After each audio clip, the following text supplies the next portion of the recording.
فلا مضل له ومن يضلله فلا هادي له ونشهد أن لا إله إلا الله وحده لا شريك له ونشهد أن سيدنا ونبينا ومولانا محمدا عبده ورسوله صلى الله عليه وعلى آله وأصحابه وأزواجه وذرياته وأهل بيته وبارك وسلم تسليما كثيرا. أما بعد، أعوذ بالله من الشيطان الرجيم.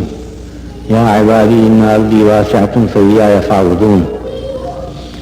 میرے بھائیوں اور بہنوں،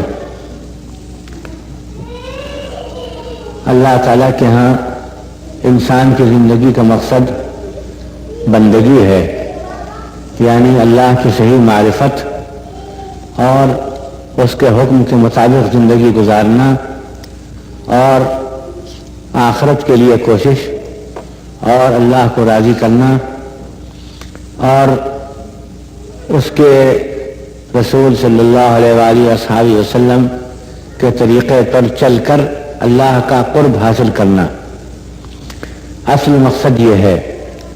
اور اس کے علاوہ جتنی چیزیں ہیں سب وسائل ہیں. مقصد اور ذریعے کے فرق آپ سمجھتے ہیں، مینس اینڈ اینڈس. اور یہ سب مینس میں داخل ہے، ذرائع میں داخل ہے کہ اس کے لیے کوشش کرنا، اس کے لیے مشکلات کو دور کرنا، اس کے لیے مناسب فضا اور ماحول پیدا کرنا، اس کے لیے قوت نافذہ، اسے کہتے ہیں آج کل قوت تنفیذ حاصل کرنا، تاکہ اللہ کے حکموں پر عمل آسان ہو جائے اور کوئی مجبوری کی شکایت نہ کر سکے اور کوئی دوسری طاقت اور کوئی دوسرا اقتدار اس میں خلل اندازی نہ کر سکے یا اس کے مقابل کوئی دوسری متوازی دعوت نہ دے سکے. اس کو قرآن شریف نے اپنے بلیغ انداز اپنے معجزانہ الفاظ میں بیان کیا ہے کہ حتی لا تکون فتنة ویکون الدین کلہ للہ، یہاں تک کہ کشمکش جاتی رہے، یعنی دو طاقتوں کی جو آپس میں ان کا ٹکراؤ ہوتا ہے، کلیش ہوتا ہے، تصادم ہوتا ہے، وہ جاتا رہے، جس کی وجہ سے لوگ خامخواہ انتشار میں پڑیں، کنفیوزڈ ہوں، کوئی کہے ادھر چلو، کوئی کہے ادھر چلو. وَيَكُونَ الدِّينُ كُلُّهُ لِلَّهِ، اور اطاعت و فرمانبرداری صرف اللہ کی ہو. اسی کے لیے دعوت کا کام ہے، اسی کے لیے امر معروف نہی عن المنکر ہے، اسی کے لیے اگر ضرورت ہو اور وقت آئے اور شرائط پورے ہوں تو جہاد ہے. اسی کے لیے اسلام کو ایسی طاقت مہیا کرنا اور اس کو اقتدار پر لانا ہے کہ کمزور لوگوں کو بھی خدا کے بتائے ہوئے راستے اور اللہ کے رسول کے بتائے ہوئے راستے پر چلنا ایسا مشکل نہ ہو جائے کہ کہیں کہ لا یکلف اللہ نفسا الا وسعہا، اور یہ تو ہماری طاقت سے باہر. لیکن سب کا مقصد ہے اللہ کی بندگی. وما خلقت الجن والانس الا لیعبدون. اس کے بارے میں ذہن کو پورے طور پر صاف کر لینا چاہیے. میں نے یہاں مغرب میں، یورپ میں اور امریکہ میں اور اپنے پڑھے لکھے حلقے میں اچھا خاصا اس میں الجھاؤ پایا ذہن کے اندر کہ وہ ذرائع اور مقاصد کے درمیان فرق نہیں کرنے پاتے. مقصد تو صرف یہ ہے کہ اللہ کی بندگی ہو اور اللہ کو راضی کیا جائے، اور اللہ نے جس مقصد کے لیے ہمیں پیدا کیا ہے اور ہمیں زندگی دی ہے، یہ طاقتیں دی ہیں، صلاحیتیں دی ہیں، وسائل دی ہیں، ان کو ہم استعمال کریں تاکہ اللہ ہم سے راضی ہو، زندگی کا مقصد پورا ہو، اور تاکہ آخرت میں اللہ ہم سے خوش ہو اور ہمیں اپنا قرب عطا فرمائے اور ہم اس کے سامنے سرخرو ہوں اور جنت میں ہمیں اونچے سے اونچا مقام حاصل ہو. یہ اصل مقصد ہے. یہ مقصد اگر کہیں پورا ہو رہا ہے تو بہت مبارک، اور اگر یہ مقصد خاص اپنے وطن میں پورا نہیں ہو رہا ہے جہاں آدمی پیدا ہوا ہے اور اس کے ذرے ذرے سے اس کو محبت ہے، اور جہاں کا کانٹا بھی انسان کو پھول سے زیادہ پیارا ہوتا ہے. خار وطن سنبل و ریحاں خوشتر کسی نے کہا ہے کہ وطن کا کانٹا، وطن کا خار بھی سنبل و ریحاں، وہ بڑے بڑے اعلیٰ درجے کے معطر پھولوں سے بھی زیادہ محبوب اور خوشنما ہوتا ہے، اور جس کی خاک بھی کیمیا ہوتی ہے، مٹی بھی اس کی ایک سیر سمجھی جاتی ہے، آدمی اس کو اپنی آنکھوں کا سرما بناتا ہے۔ ایسا وطن جہاں الفت کے اور انس کے تمام ذرائع موجود ہیں، والدین موجود ہیں، بھائی بہن موجود ہیں، خاندان کنبہ موجود ہے، اولاد موجود ہے، اور جس کو اللہ تعالیٰ نے فرمایا ہے کہ قل ان کان آباؤکم وابناؤکم واخوانکم وازواجکم وعشیرتکم واموال اقترفتموها وتجارة تخشون کسادها ومساکن ترضونها احب الیکم من اللہ ورسولہ وجہاد فی سبیلہ فتربصوا حتی یأتی اللہ بامرہ۔ اس میں اللہ تعالیٰ نے سارے معلوفات جمع کر دیے ہیں۔ وطن کی وجہ سے مانوس اور محبوب نہیں ہوتا، شہر سب برابر، مٹی سب برابر۔ میں دیکھتا آیا ہوں، مجھے نہ آسمان میں کوئی فرق نظر آیا، نہ زمین میں کوئی فرق نظر آیا۔ کہیں بھی نہیں دیکھا میں نے کہ وہاں کی مٹی سونا ہو اور دوسری جگہ کی مٹی خاک ہو۔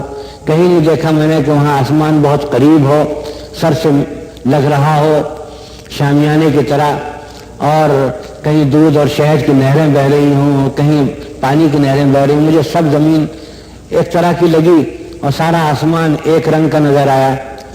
وطن اور مسافرت میں جو فرق ہے وہ ان معلوفات کی وجہ سے ہے۔ وطن مجموعہ ہے معلوفات کا، یعنی جن سے آدمی کے دل کو لگاؤ ہوتا ہے، افیکشن، اور اس کے دل کو ایک تعلق وابستگی ہوتی ہے، وہ چیزیں وہاں زیادہ جمع ہیں، اور سب جمع ہیں۔ اس آیت میں اللہ تعالیٰ نے طبعی اور شرعی اور فطرت سلیم جن چیزوں کو لگاؤ رکھتی ہے ان سب کو جمع کر دیا ہے اس آیت میں۔ قل ان کان آباؤکم، ماں باپ، و ابناؤکم، اولاد، و ازواجکم، تمہاری بیویاں، و عشیرتکم، تمہارا کنبہ اور خاندان، و اموال اقترفتموها، اور مال جو تم نے کمائے ہیں، و مساکن ترضونها، اور رہنے کی جگہ جو تمہیں پسند ہیں، چاہے جھوپڑا ہی ہو۔ اب میں یہاں امریکہ میں آیا ہوں اور میں نے مینہٹن بھی دیکھا اور شکاگو بھی دیکھا، مجھے اپنا جھوپڑا یاد آ رہا ہے۔ سچی بات یہ ہے، آپ بھی دعا کیجیے، میں بھی دعا کرتا ہوں۔ مسجد میں بیٹھے ہیں، جمعے کا آخری وقت ہے، اللہ تعالیٰ خیر عافیت کے ساتھ وہاں پہنچا دے۔ اب کوئی کہے کہ میاں تمہیں اپنا جھوپڑا کیوں یاد آ رہا ہے، اتنے شاندار شہر، اور تمہارے جھوپڑے کو ہم نے بھی دیکھا ہے، وہاں کیا رکھا ہے؟ خاک اڑتی ہے، غریبوں کی جگہ، میرے کچیلے لوگ وہاں ہر وقت آتے ہیں، نہ موٹر نہ کار نہ کچھ، اور تم کو وہ رائے بریلی کا وہ ٹوٹا پھوٹا مکان یاد آ رہا ہے، تمہیں ندوہ یاد آ رہا ہے، اور اس کے بعد اس سے بڑھ کر حرمین شریفین یاد آتے ہیں، حالانکہ وہاں وہ ترقیاں نہیں ہیں، اللہ ان کو ان ترقیوں سے محفوظ بھی رکھے۔ تو مغربی تمدن سے تو وہ اصل میں یہ چیزیں کچھ سے تعلق نہیں رکھتی بڑی بڑی عمارتوں سے، اور یہ تو دل کا لگاؤ ہے۔ اللہ تعالیٰ نے صاحب میں سب جمع کر دیا ہے۔ وہ جتنی چیزیں یعنی فطری طور پر آدمی کو محبوب ہوتی ہیں وہ ساری وطن میں موجود ہوتی ہیں، ابھی سب چیزیں وطن۔ لیکن مجھے کہنا یہ ہے کہ اگر وطن میں خدا کی بندگی نہ ہو سکے اور خدا کے احکام پر نہ چل سکے تو اس وطن کو دور سے سلام کرنا چاہیے، بھائی خدا حافظ، پھر قیامت میں ملیں گے، ہم تم نہیں رہ سکتے۔ حد یہ ہے کہ مکے کی سرزمین اول تو قدرتی طور پر اس کے اندر ایسی محبوبیت اللہ تعالیٰ نے ایسی دلاویزی رکھی ہے کہ اللہ تعالیٰ خود فرماتا ہے کہ ابراہیم علیہ السلام کی دعا وجل افئدۃ من الناس تہوی الیہم، اے اللہ لوگوں کے دلوں کو ایسا کر دے کہ جیسے مقناطیس کی طرف لوہا کھینچتا ہے ویسے کھینچے۔ تو ایک تو اس میں محبوبیت، پھر اس میں حرم شریف، اور اس میں بیت اللہ، اور اس میں زمزم، اور اس صفا اور مروہ، اور اس کے پاس منی و عرفات۔ لیکن جب رسول اللہ صلی اللہ علیہ وسلم نے دیکھا کہ یہاں اللہ کی بندگی مسلمانوں کے لیے مشکل ہو رہی تو کہا حبشے چلے جاؤ۔ یہ کاہے کے لیے کہا؟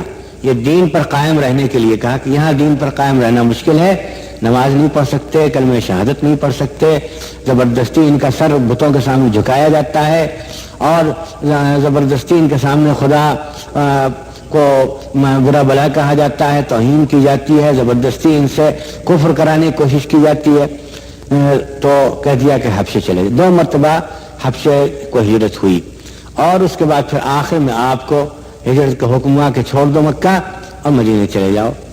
تو مکہ جیسا شہر اگر چھوڑا جا سکتا ہے اللہ کے نام پر اور اللہ کے دین پر عمل نہ کرنے کی وجہ سے، تو پھر کسی اور شہر کا کیا کس شمار قطار میں ہے دنیا کے شہر، چاہے وہ دنیا میں وہ نیو یارک ہو، لندن ہو، چاہے کوئی بھی ہو، ٹورنٹو، مونٹریال ہو، کوئی جگہ بھی ہو، دلی ہو، لکھنؤ ہو، کوفہ ہو، بصرہ ہو، بغداد ہو، قرطبہ ہو، اور قاہرہ ہو، دمشق، کچھ ہو، تو اصل مقصد یہ ہے کہ جہاں اللہ کے دین پر عمل کیا جا سکے وہ جگہ محبوب ہے اور وہ جگہ رہنے کی ہے، اور جہاں نہ ہو پھر چاہے وہاں چاہے آسمان سے برکتیں برستی ہوں اور وہاں ہن برستا ہو، جیسے اس ملک میں برس رہا ہے، خدا جانے کب تک برستا رہے گا، لیکن ابھی تو برس ہی رہا ہے، چاہے ہن برستا ہو اور چاہے سونا، وہاں کی زمین سونا اگلتی ہو،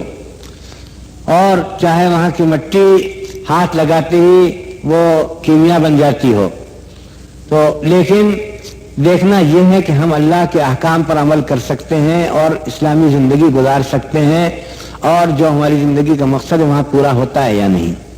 اب مجھے کہنا یہ ہے کہ میں یہاں آیا، میں نے اپنے مسلمان بھائیوں کو دیکھا، اس میں یونائٹڈ اسٹیٹس میں، شمالی امریکہ میں بہت سے بڑے بڑے شہر دیکھ چکا ہوں، کہیں 1 دن، کہیں 2 دن، کہیں 4 دن، اور تھوڑے سے شہر باقی بھی ہیں۔ اب آپ کینیڈا میں بھی آیا ہوں، تو ایک طرف تو میرا دل خوش ہوتا ہے مسلمانوں کو دیکھ کر کہ ہر ملک کے مسلمان یہاں موجود ہیں اور عرب بھی بڑی تعداد میں موجود ہیں، اس سے دل خوش ہوتا ہے، قدرتی بات ہے، آدمی کو اپنے ہم جنس ہم مذہب ملتے ہیں تو خوشی ہوتی ہے۔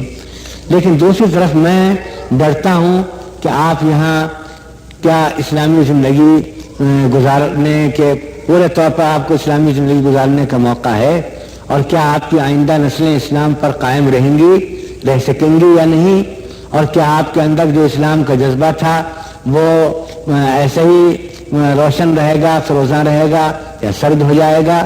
یہ بات بہت سوچنے کی ہے۔ یہاں اکثر بھائی ہمارے، آپ برا نہ مانیے گا، اکثر بھائی یہاں مادی اغراض سے آئے ہیں۔ ہمارے ایک بھائی نے کہہ بھی دیا کہ صاحب ہم تو یہاں کھانے کمانے کے لیے آئے، تو اکثر بھائی یہ کوئی حرام بات نہیں ہے، کوئی گناہ کی بات نہیں ہے، لیکن جہاں خالص غیر اسلامی زندگی ہو اور جہاں مادیت ہی مادیت ہو، غفلت ہی غفلت ہو، وہاں جانا تو خیر اس میں حرج نہیں، لیکن وہاں رہ جانا اور فیصلہ کر لینا کہ یہیں رہیں گے، یہ بات سوچنے کی ہے۔ اس میں آپ سے یہ عرض کرنا چاہتا ہوں کہ اگر آپ کو اطمینان ہے کہ آپ یہاں اسلامی زندگی اللہ کے حکم کے مطابق، اللہ کے منشا کے مطابق گزار سکتے ہیں، اور دعوت کے کام میں آپ مشغول ہیں، اور یہاں آپ کے رہنے سے فائدہ پہنچ رہا ہے، آپ کا خود دل گواہی دے، کسی کہنے سننے سے نہیں، آپ کا دل گواہی دے کہ واقعی آپ کو جتنا وقت نکالنا چاہیے آپ وقت نکال رہے ہیں، آپ اپنے ایمان کو بچانے کی کوشش کر رہے ہیں اور دوسروں کی تک ایمان پہنچانے، ایمان کی دعوت پہنچانے کی بھی کوشش کر رہے ہیں، اور بقدر ضرورت آپ یہاں معاشی جدوجہد میں مشغول ہیں، کوئی مشغلہ بھی آپ نے تلاش کیا، اس کے بغیر یہاں رہ نہیں سکتے، تو ٹھیک ہے، پھر تو میں بھی کہوں گا کہ آپ کا رہنا مبارک ہے، اور شاید آپ کے ذریعے سے اللہ یہاں ہدایت عام کرے اور اسلام کی روشنی پھیلائے، اور یہ خطہ کبھی اسلام کی دولت سے، اسلام کی سعادت سے ہمکنار ہو جائے۔ کوئی تعجب کی بات نہیں، مسلمان خاص طور پر عرب سوداگر جزائر شرق الہند میں پہنچے، انڈونیشیا پہنچے، اور ادھر بحرین کے جزیروں میں پہنچے، جزیرے کے جزیرے مسلمان ہو گئے، اور وہاں کھلی ہوئی اکثریت مسلمانوں کی ہے۔ آپ تحقیق کیجیے، کتابیں دیکھیے گا، تاریخ کی تو معلوم ہوگا کہ زیادہ تر عرب تاجروں سے اسلام پھیلا یا پھر صوفیاء کرام کے ذریعے سے اسلام پھیلا ہے۔ یہ ہمارے ہندوستان میں بھی سندھ وغیرہ میں جو آج تک اسلام کے نشانات ہیں وہ عربوں کی وجہ سے ہیں، یا جو اکثریت کے حصے ہیں ہندوستان میں، مثلا کشمیر ہے جہاں کھلی ہوئی اکثریت ہے مسلمانوں کی 80%، 90% قریب، وہ صرف صوفیاء کرام یہ شرمندہ احسان۔ بنگال میں اکثریت ہے مسلمانوں کی، اور مشرقی بنگال میں خاص طور پر تو صوفیاء کرام، وہاں نہ کوئی اسلامی فوج گئی اور نہ وہاں اسلامی حکومت کوئی مستحکم قائم ہوئی۔ تو اگر آپ نے آپ کے رہنے سے ایک بات، آپ کا ایمان محفوظ رہے گا، اس کا اطمینان، آپ کے آئندہ نسل کا بھی ایمان محفوظ رہے گا، اس کا انتظام آپ نے کر لیا ہے اور اطمینان اس کا کر لیا ہے، اور آپ یہاں رہ کر دعوت کا کام کرتے ہیں اور ایسی اسلامی زندگی کا مظاہرہ کرتے ہیں جو دوسروں کے لیے کشش رکھتی ہے اور دوسروں کو اسلام کی طرف کھینچے، تو آپ کے یہاں رہنے کا جواز ہے، اور جواز ہی نہیں بلکہ بہت بڑا کام ہے، یہ بہت بڑی خدمت ہے اور جہاد ہے۔ لیکن اگر ایسا نہیں ہے بلکہ آپ یہاں صرف کھانے کمانے کے لیے ہیں، میں آپ سے عملی بات کر رہا ہوں، وہ علمی تقریر یا کوئی نقطوں کی بات یہ پھر کبھی سنیے گا، کوئی بڑا عالم آئے گا تو یہاں کچھ چند دن میرے گزرے ہیں تو اس کی روشنی میں آپ سے بات کرتا ہوں، بالکل روزمرہ کی زندگی کی بات، کہ اگر یہ نہیں ہے وہ آپ صرف کھانے کمانے کے لیے وہاں سے آئے ہیں، اور اگرچہ یہ بھی ایک بڑی ہمارے نزدیک یہ اسلامی تعلیم کے منافی ہے کہ آدمی کھانے کمانے کے لیے کہیں جائے اور اس کے لیے اتنا لمبا سفر کرے کھانے کمانے کے لیے۔ ہمارے یہاں مشہور ہے کہ ایک صاحب تھے جو دلی چھوڑ کر جانا چاہتے تھے کلکتے، بہت ان کو روکا، وہاں ایک شاعر تھے، بہت مذہبی آدمی نہیں تھے، بہت انہوں نے روکا کہ میاں کہاں جاتے ہو، یہ پڑھے رہو، ہم بھی پڑھیں تم بھی پڑھے رہو۔ ایک آدھ مرتبہ کہنے سے رک گئے، پھر ایک مرتبہ وہ تیار ہو کر آئے کہنے کہ مرزا صاحب اب تو رکا نہیں جاتا ہے، تکلیف نہیں اٹھائی جاتی، اب تو ہم جا رہے ہیں، کوئی بات اگر کہا سنا معاف کیجیے گا۔ تو انہوں نے کہا کہ نہیں اور کوئی کام ہو تو فرما دیجیے، کہنے میں ایک کام ہے کیا، ان کا کلکتے جا رہے تھے بیچارے، حیدرآباد جایا کرتے، کہ وہاں کے خدا کو سلام کہہ دیجیے گا۔ تو انہوں نے کہا کہ توبہ توبہ مرزا صاحب، اب بہرحال مسلمان ہیں، کیا یہاں کا خدا کوئی اور ہے وہاں خدا؟ ان کا اگر یہاں اور وہاں کا خدا ایک ہوتا تو آپ وہاں کیوں جاتے؟ معلوم ہوتا ہے کہ وہاں کا خدا زیادہ رزاق ہے، وہ رزاق ہے، اور یہاں کا خدا معاذ اللہ رزق نہیں پہنچاتا۔ تو بھائی صاف صاف باتیں آپ سے ایسے کم پڑھے لکھے لوگ کرتے ہیں، اس سے میں آپ سے کر رہا ہوں کہ اگر آپ یہاں، آپ کی زندگی مفید ہے اسلام کے لیے اور آپ کا رہنا یہاں اسلام کے لیے راستہ کھولتا ہے، اور آپ کو یہ پہلی بات یہ بھی اطمینان ہے کہ آپ کا بھی ایمان محفوظ اور آپ کے بچوں کا بھی ایمان محفوظ، تو میں آپ کو فتویٰ دیتا ہوں کہ آپ کا رہنا جائز ہے، اور جائز ہی نہیں بلکہ یہ ایک عبادت ہوگا۔ اور اگر دونوں باتیں نہیں، یعنی اپنے ایمان کی طرف سے بھی اطمینان نہیں، اپنے بچوں کے ایمان کی طرف سے، آئندہ نسلوں کی طرف سے بالکل اطمینان نہیں، اور آپ صرف کھانے کمانے میں مشغول ہیں، اور فیصلہ کر لیا آپ نے یہاں کی وہ جو نیشنلٹی ہے، جو کچھ بھی ہوتا ہے یہاں کا مجھے معلوم نہیں، وہ آپ نے لے لیا ہے اور وہ آپ نے یہ رہنے کا فیصلہ کر لیا اور مکان بنا لیا، بھائی مجھے بہت ڈر معلوم ہوتا ہے اس میں، مجھے تو اس سے بہت ڈر معلوم ہوتا ہے کہ یہاں کس حال میں موت آئے اور کس طرح ہم دنیا سے رخصت ہوں، اور خدا ہم سے پوچھے۔ دیکھیے قرآن شریف کی ایک آیت ہے، اس سے بہت ڈر معلوم ہوتا ہے، وہ میں آپ پر پورے طور پر اپلائی نہیں کرتا، یہ نہ سمجھیں میں فتویٰ دے رہا ہوں، مگر میں وہ آیت پڑھ کر سناتا ہوں۔ الذین توفاہم الملائکۃ ظالمی انفسہم قالوا فیم کنتم قالوا کنا مستضعفین فی الارض قالوا ولم تکن ارض اللہ واسعۃ فتہاجروا فیہا فاولئک مأواہم جہنم۔ ساتھ مسیح شاید آیا ہے کیا؟ یا اللہ تعالیٰ فرماتا ہے سورہ نساء میں کہ جن لوگوں کی روحیں فرشتوں نے اس حالت میں قبض کی کہ وہ اپنے نفسوں کے معاملے میں، اپنے نفسوں کے بارے میں بہت ناانصافی کر رہے تھے، اور انہوں نے اپنی جان پر بہت ستم کیا تھا، اپنے ساتھ بڑی زیادتی کی تھی۔ قالوا فیما کنتم، ان سے کہا کہ اللہ کے بندو یہ کس حال میں تم دنیا سے رخصت ہو رہے ہو؟ نہیں ایمان تمہارے دل میں، نہ کلمہ تمہاری زبان پر، نہ سجدے کا نشان تمہاری پیشانی پر۔ نشان ہونا ضروری نہیں، مطلب یہ ہے کہ سجدے کا نور نہیں تمہارے چہروں میں، عقائد تمہارے درست نہیں، تم معلوم ہوتا ہے کہ تمہارا معبود خدا نہیں بلکہ دولت تھی، تمہارا معبود خدا نہیں بلکہ عزت تھی، تمہارا معبود خدا نہیں بلکہ محض نفس تھا، تو تم کس حال میں مر رہے ہو، کہاں مر رہے ہو؟ قالوا كنا مستضعفین فی الارض، انہوں نے بڑی اس سے کہا لجاجت سے، ہم ملک میں بڑے کمزور تھے، ہم سے کچھ ہو نہیں سکتا تھا، ملک کا ماحول بہت خراب تھا، یہ کہا انہوں نے، گویا دوسری زبان میں صاحب ملک کا ماحول بہت خراب تھا، ہم وہاں کچھ کر نہیں سکتے تھے۔ قالوا ولم تكن ارض اللہ واسعۃ فتہاجروا فیہا، انہوں نے کہا کہ اللہ کی زمین وسیع نہیں تھی کہ تم وہاں ہجرت کر جاتے.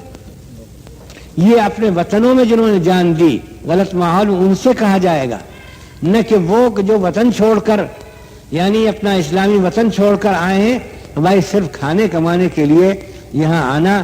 یہ تو میرے سمجھ میں نہیں آتا. اس سے مجھے بہت ڈر معلوم ہوتا ہے کہ آدمی جب دنیا سے رخصت ہوگا تو کیا خدا کو جواب دے گا کہ کھانے کمانے کے لیے وہاں گئے تھے، بس صرف پیٹ بھرنے کے لیے.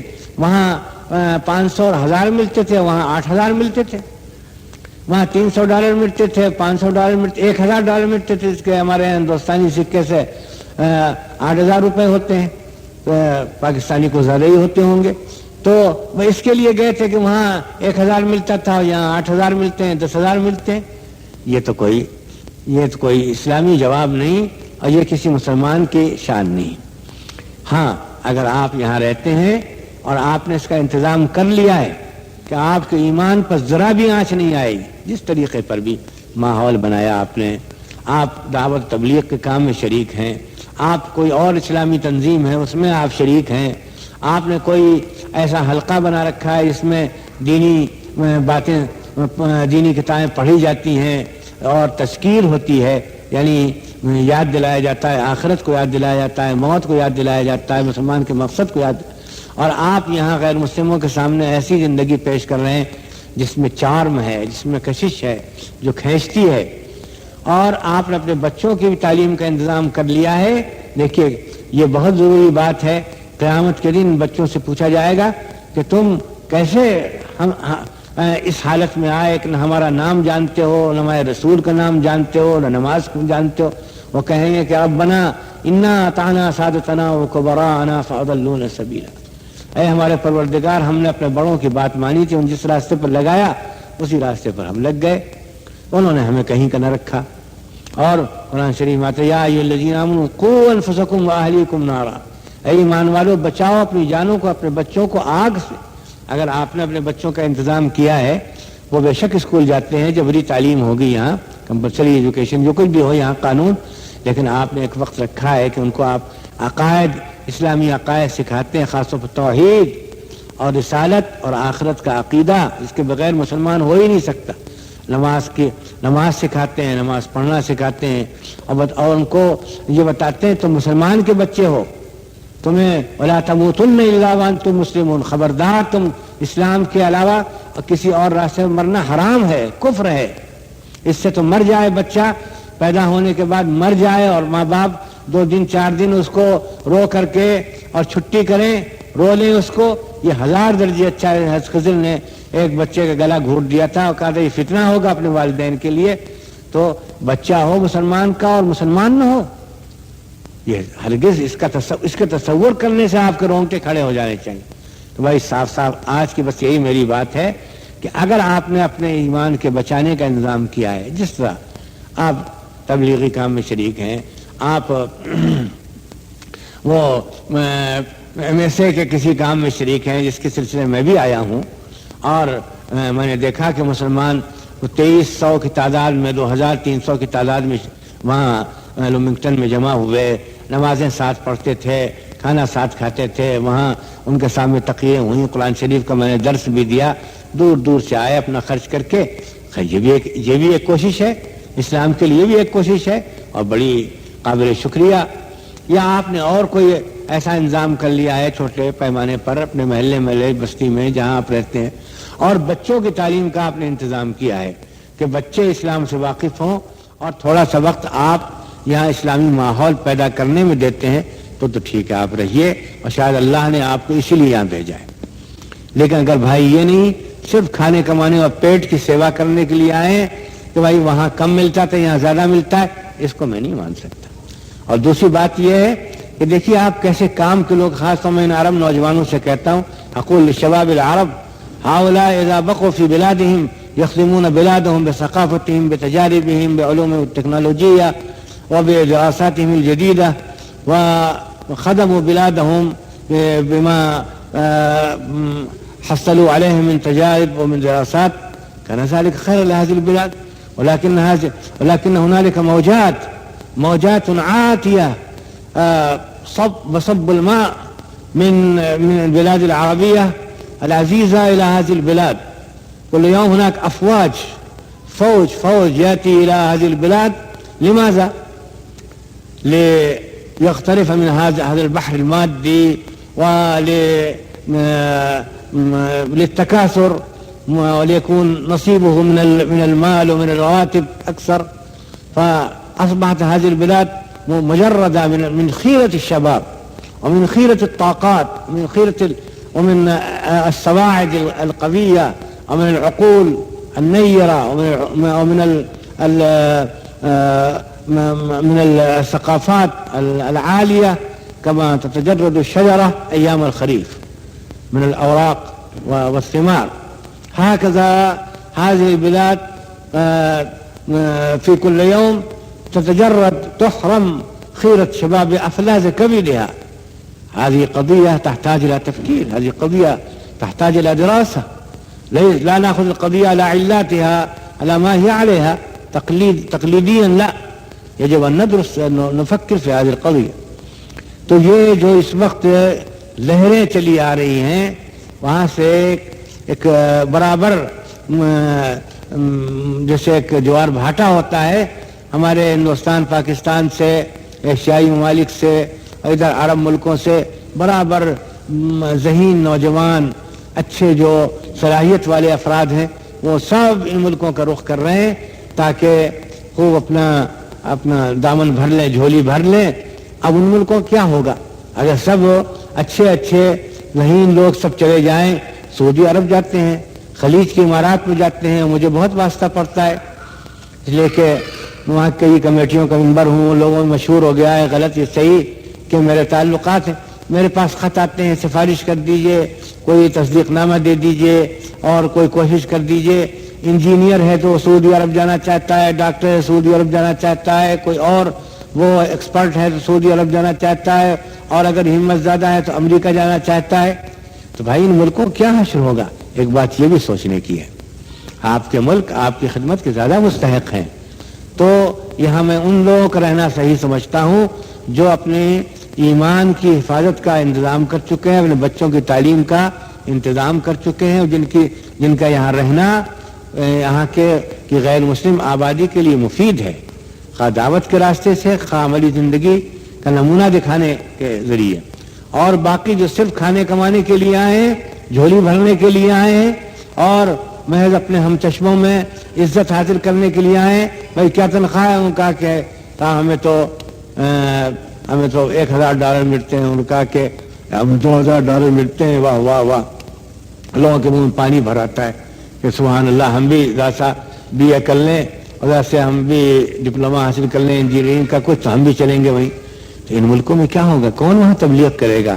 کون وہاں غیر اسلامی اثرات کا مقابلہ کرے گا؟ ہم مولوی لوگ رہ جائیں گے، بوڑھے خالی. یہ بات سوچنے کی ہے. تو پہلی بات تو یہ ہے کہ اگر آپ یہاں ہیں اور آپ فیصلہ کر کے آئیں تو پھر ایک ہی بات ہے کہ اس کو آپ جائز بنائیے، اپنے ایمان کی حفاظت اور اپنے بچوں کی تعلیم کا انتظام دونوں کی طرف سے اطمینان کر لیجیے، اور اپنی زندگی کو مفید بنائیے، متعدی بنائیے اپنے اثرات کو، کہ یہاں کی غیر مسلم آبادی وہ اسلام کی طرف وہ مائل ہو اور اسلام قبول کرے. تب تو آپ کا رہنا سر آنکھوں پر اور بہت مبارک. اور اگر یہ نہیں ہے تو بھائی مسئلہ بہت مشکل ہے. وہ ابھی ہمارے ایک عزیز مدثر حسین ہیں بوسٹن میں، انہوں نے کہا کہ مجھے ٹیلی فون آیا کہ بھائی فلاں حاجی صاحب کا انتقال ہو گیا، اور پچھلے سال انہوں نے حج کیا تھا، یہ بھی شاید ساتھ تھے، آئیے ذرا ان کی آخری جو رسوم جسے کہتے ہیں ریچولس وغیرہ وہ ادا کر دیجئے. ان کی بیگم صاحب بھی بیچاری ایسی، اور لڑکے بھی ناواقف کرنے ہم گئے، دیکھا تابوت میں ان کی لاش رکھی ہوئی پورے سوٹ میں، اور ٹائی لگی ہوئی ہے، اور پورا میک اپ ان کا کیا ہے، اور عیسائی عورتیں اور محلے والے آتے ہیں، بوسہ دیتے ہیں، کس کرتے ہیں، اور پھول ان پر ڈال رکھے ہیں، ہار وغیرہ، اور بیٹھے ہیں، اور ہاتھ میں سونے کی انگوٹھی. اللہ اس بچے کو عمر دے. آخر عربی مدرسوں میں پڑھنے کا فائدہ ہوتا ہے. اس نے کہا میں تو یہاں ان کے لڑکے کو بلایا, کہا کہ میں جاتا ہوں. کیوں؟ کہ میں جو کچھ کہوں گا آپ کریں گے نہیں. ان کا نہیں, ہم نے آپ کو بلایا ہے, کیوں نہیں کریں. کہ پہلے تو یہ ان کا سوٹ ووٹ اتروائیے اور ان سب لوگوں کو, عیسائی لوگوں کو باہر کیجیے, ہم ان کو کفن دیں گے, غسل دیں گے, پہلے شرعی طریقے پر کفن دیں گے اور ہم ان کی انگوٹھی اتاریں گے. تو کہنے انگوٹھی نہ اتاریے گا, ہماری والدہ کا ہارٹ فیل ہو جائے گا, اور سب کچھ کر لیجیے, انگوٹھی نہ ان کرنی, ہم انگوٹھی ضرور اتاریں گے.